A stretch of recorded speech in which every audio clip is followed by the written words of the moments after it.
Well, the general feeling inside the coalition is one of pessimism, really. They had hoped that they could start 2015, with a sort of a clean slate, really. Of course, there was the high-profile and fairly messy business of so-called barnacle clearing that Tony Abott and the government undertook in the dying days of 2014, and that whole plan was to give them a chance to get some clear air and get out on the front foot, be a bit more positive in 2015 and see if they could turn these polls around.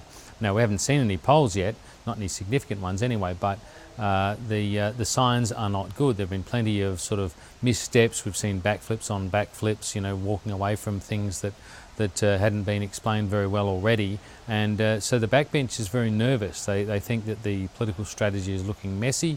The government's still failing to get its arguments across, and people are pessimistic, expecting it to get worse before it gets better. Well, I think we're some way from an actual leadership change or push toward a leadership change, really. What we've got at the moment is the precursor to that, and it's, I guess, within Tony Abbott's gift to turn that around if he has the ability to do so.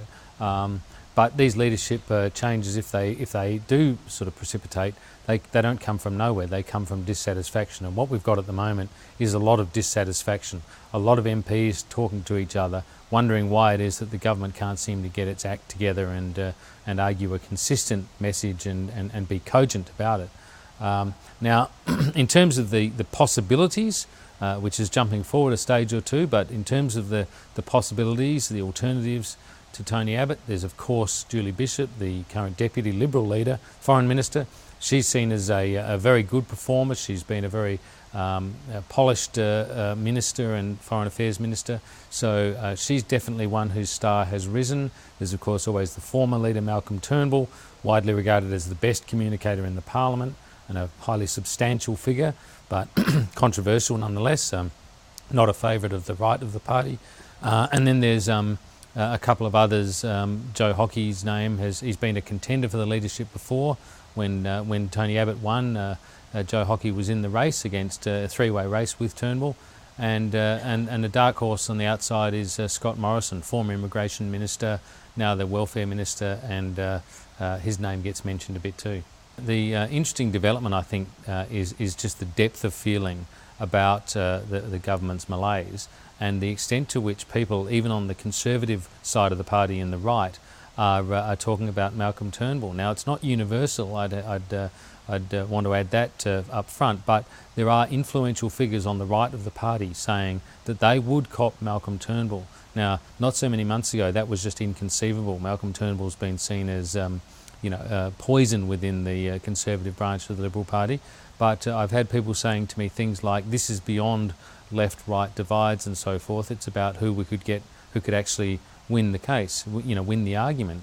And again today I've had another senior right figure say to me that at the end of the day, they think the important thing is winning the argument out in the public. There's another debate as well, and that is this just a problem of sales, or is this a problem of the product?